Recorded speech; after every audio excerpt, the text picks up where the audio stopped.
ini adalah kumpulan atau komunitas warga bangsa secara individu, tidak mewakili organisasi apapun, kelompok apapun, tapi secara individu-individu yang peduli terhadap bangsa dan negara.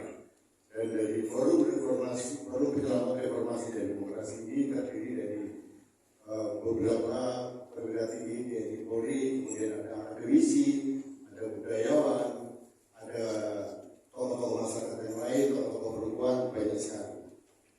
Hari ini memang tidak semua bisa hadir, seperti Mas Budat karena Landasan juga tidak hadir karena dari Singapura, kemudian ada beberapa yang lain juga tidak hadir, seperti Mas Rey Rantuli mohon izin karena sakit, mendadak sakit, dan banyak lagi yang tidak bisa hadir, tapi kami meyakinkan bahwa yang hadir hari ini mewakili komunitas Forum Penyelamat Reformasi dan Demokrasi.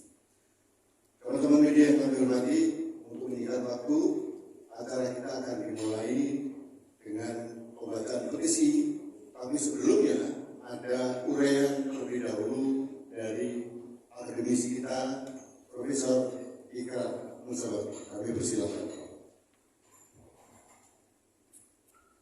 Ya, terima kasih Mas Rudi Eskamli. Bapak-bapak, ibu-ibu, dan saudara-saudara sekalian, Assalamualaikum warahmatullahi wabarakatuh. Saya merasa sangat terhormat ini berada di tengah-tengah dari para petinggi TNI pada masa lalu ya, yang semuanya masih memiliki komitmen mengenai perjalanan demokrasi kita ya. Dan sebetulnya acara ini juga bukan acara sendirian ya, karena kita tahu ada juga kelompok-kelompok lain yang juga sudah menyuarakan hal yang sama ya, walaupun memiliki satu persamaan yang juga kita perjuangkan bersama ya, yaitu bagaimana menyelamatkan demokrasi Indonesia.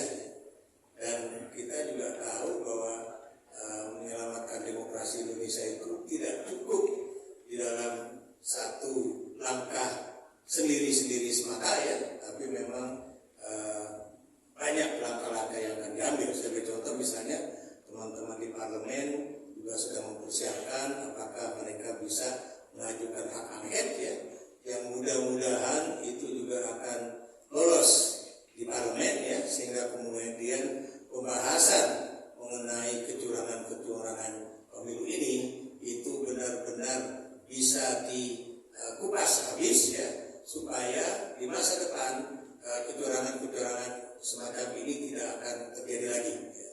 Nah, mengapa hal yang seperti ini baru terjadi pada masa ini ya, yang saya maksud itu juga termasuk mengapa beberapa petinggi TNI yang sudah purnawirawan ini juga memiliki satu komitmen yang tegas ya mengenai jalannya pemilu ini, karena memang kita tahu apa yang terjadi pada pemilu 2024 ini adalah very extraordinary ya, sangat-sangat luar biasa dan tidak pernah terjadi dalam perjalanan sejarah Republik Indonesia ya, khususnya yang terkait dengan pemilihan umum ya. Dan kita lihat ya, saya berkali-kali juga mengatakan di berbagai forum bahwa pemilu 2024 ini adalah yang terburuk dalam sejarah pemilu Indonesia sejak 1955 sampai detik ini ya. Kenapa demikian ya? Karena kebetulan presiden yang sedang berkuasa, yaitu Bapak Joko Widodo atau Jokowi, itu ternyata memiliki kepentingan pribadi, yaitu menjadikan anaknya yang terbesar atau anak sulungnya, Gibran Raka Buming Raka itu untuk menjadi wakil presiden Republik Indonesia. Kenapa saya langsung mengatakan wakil presiden? Karena memang setting untuk Gibran menjadi wakil presiden itu rupanya sudah dipersiapkan cukup lama ya. Paling tidak sejak tahun 2020 ya.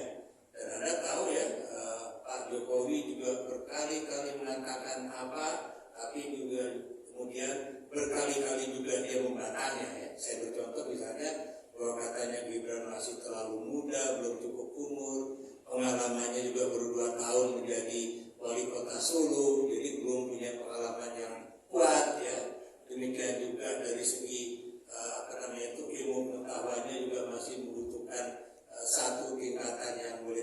dikatakan cukup tinggi ya untuk kemudian bisa menduduki jabatan sebagai wakil presiden. Tapi kita tahu ternyata apa yang diucapkan oleh presiden itu kemudian dianulir sendiri ya, termasuk juga katanya dia tidak akan cawe-cawe tapi kemudian cawe-cawe, katanya dia tidak ikut kampanye tapi ternyata dia juga melakukan kampanye bukan kampanye terselubung ya, tapi kampanye terbuka walaupun itu menggunakan jaket atau jas sebagai Presiden Republik Indonesia yang kemudian katanya saya nggak melakukan kampanye, juga melakukan kunjungan kerja ya.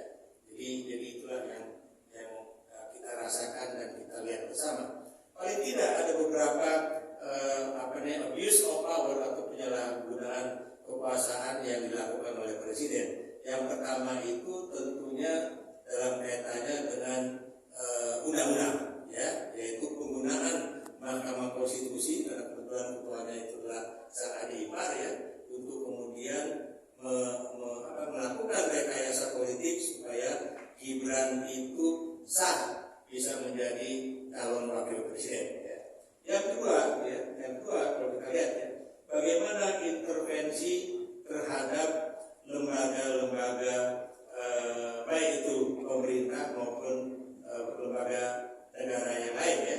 Saya beri contoh misalnya bagaimana penggunaan aparat di Kementerian Agama, bagaimana penggunaan aparat di Kementerian Pertanian ya, bagaimana penggunaan aparat baik TNI ataupun Polri ya, baik itu pada masa kampanye mencabut baliho-baliho ataupun pada masa yang lainnya, yaitu baik tertutup maupun terbuka ya, mempengaruhi agar misalnya ya kepala-kepala desa itu melakukan apa yang diperintahkan oleh mereka yang ada di atasnya ya.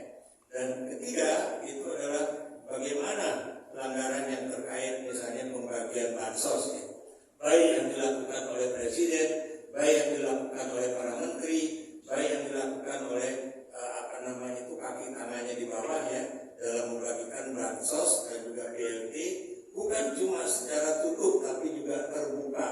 Anda bisa lihat ya bagaimana pembagian uang ya dalam alasan sebagai bantuan langsung tunai itu jumlahnya juga tak terkira, dan kemudian siapa yang melakukannya juga bukan cuma satu agen, dalam kaitannya adalah bukan cuma misalnya mereka-mereka yang menjadi ASN dan sebagainya, tapi memang terbuka. Dan ini yang satu yang seharusnya juga diketahui baik itu KPU oleh Bawaslu dan sebagainya, tapi juga tidak dilakukan tindakan apapun. Dan saya juga melihat bahwa penyalahgunaan kekuasaan yang sangat terstruktur, sistematis dan masif ini dilakukan oleh Presiden Republik Indonesia secara terbuka ya. Kenapa? Karena beliau memang kayaknya merasa bahwa dia adalah penguasa yang paling kuat di dalam jajaran Republik Indonesia saat ini ya. Bahkan beliau merasa dirinya lebih kuat dibandingkan bukan cuma legislatif dan yudikatif, tapi juga dibandingkan juga presiden-presiden sebelumnya. Jadi ini aja yang menjadi pengantar saya ya, dan mudah-mudahan nanti Anda bisa juga mendengarkan ya paparan dari mantan KSAU yang bisa menjelaskan apa yang akan dinyatakan di dalam petisi Forum Penyelamat Reformasi dan Demokrasi. Terima kasih Mas Rudi.